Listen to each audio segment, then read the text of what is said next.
A review of conceptual framework for integrating leadership into clinical practice. Introduction. Since this article is forming the foundation of your study on leadership theories, I wanted to offer a brief discussion of the article and why it's the ideal beginning point for the theoretical basis of our examination of leadership in athletic training. What the author points out, and what is most exciting for me, is that it is clear that there has been very little consideration of the importance of leadership in athletic training for both educators and clinicians, when effective leadership is so critical to a profession's success. I would contend that a critical piece of athletic training education has been missing because of the lack of research and inclusion of this topic in athletic training curricula.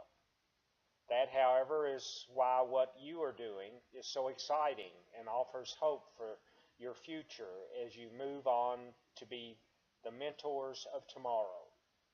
The challenge is that before you can be the most effective mentor, you need to first examine what type of leader you are. With the text, Leadership, you have the opportunity, I believe, to do something that has never been included in an athletic trainer's education on any formal level. This, along with your final project, will put you in the best possible position to be a more effective leader. The author accurately states that athletic training is way behind other professions in the area of leadership training. This, too, is both the result of benign neglect as well as, and probably more importantly, a function of a profession that is young and way behind other healthcare providers and their associations. What makes this class a groundbreaking part of an advanced educational program is that it is addressing an area which needs to be covered. I think it's an example of how we are progressing as a profession and addressing areas where improvement is needed. The University of St. Augustine is to be congratulated for making this opportunity available to you now and with future classes. Athletic trainers must utilize leadership techniques to compete in today's healthcare environment. This comes directly from the role delineation study and directly addresses the need for leadership training. The critical point is that if we do not study leadership and become more versed in what leadership entails, the result will be a profession that might, and I quote, stagnate and cease to be effective, end quote. In how many states across the country and in D.C. has it been made clear that we are not organized enough or strong enough to be seen as leaders in the healthcare environment? This remains true, but we are getting better at this. We, athletic trainers, have been forced to become leaders by hook or crook, and in spite of the factors acting against us, we have, as they say, outkicked our coverage in many ways. We now have legislative protection in 49 states, and California, believe it or not, is so close, it's just a matter of time. Looking at each state and how the athletic trainers have made legislation happen would be very revealing about the growth of leadership in athletic training. Like athletic training education for the first 50 years, plus or minus, our leadership education has been by the apprenticeship route. Those of us who were literally thrown into the fire had to learn.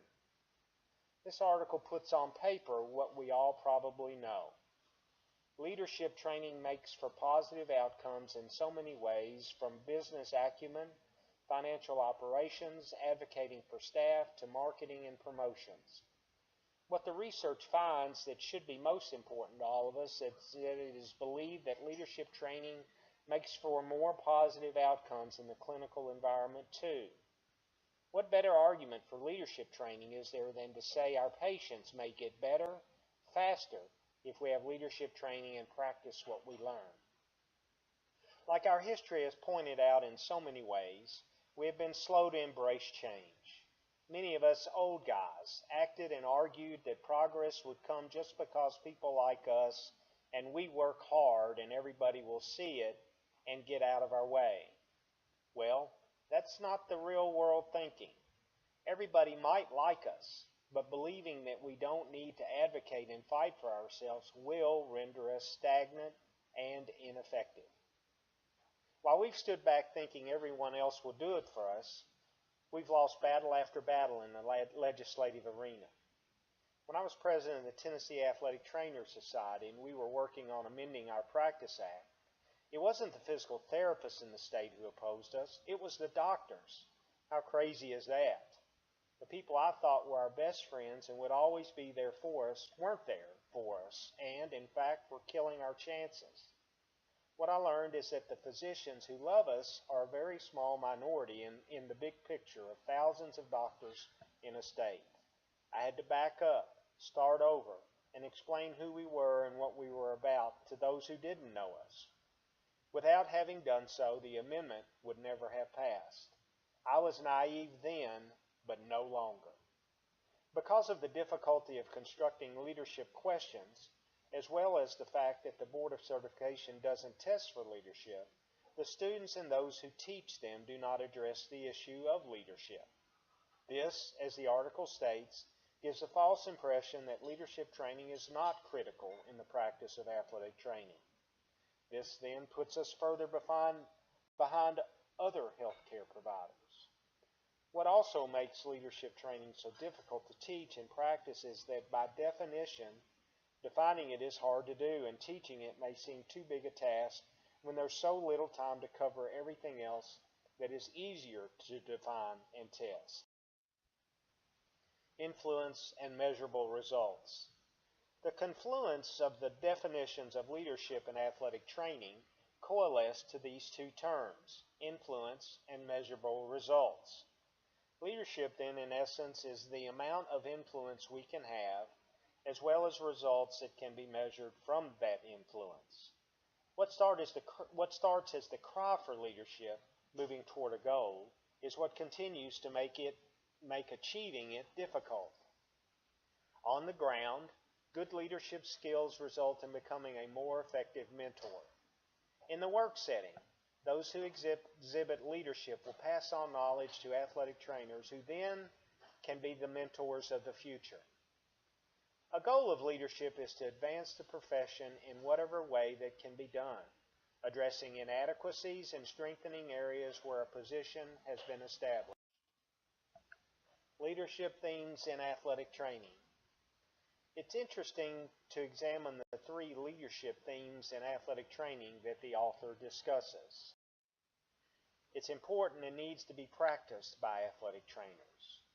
What his research found is that we all have to be leaders. In fact, I would say we all already are leaders, just not as good as we could be, due to the proliferation of the belief that athletic training education is still best learned by way of the apprenticeship route. You are a leader whether you want to be or not. The critical question, of course, is addressing that you can be a better leader if you study and then explore effective leadership.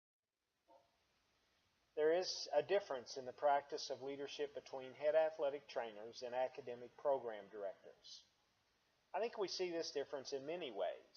Having been a head athletic trainer, my leadership style was to get the job done and move on. It wasn't a conscious thought of what can I do to make those around me be more effective leaders. I was a mentor, whether I realized it or not, to undergraduate and graduate students in the work setting. Students were only given one example of leadership training. For an academic, the style is more leadership by checkoffs. Athletic training students are marched through programs without explanations in many ways. There are athletic training specific competencies and content unique to the profession, regardless of setting or role. Because there's no formal leadership training, what we teach both in the clinical and academic settings are based primarily again on on-the-job lessons that may be effective for the mentors but may not translate as effectively to the mentee. What is in place is a haphazard, unorganized education that leaves the students without a plan for what leadership approaches are available beyond the singular path modeled by the clinicians and the instructors. Trait and style approaches to leading. Trait leading is what you have inside of you. I think it's probably a mix of what you are born with, personality-wise, and what you learn through experiences as you adapt your style to survive. Style leadership is how you lead. What is your approach?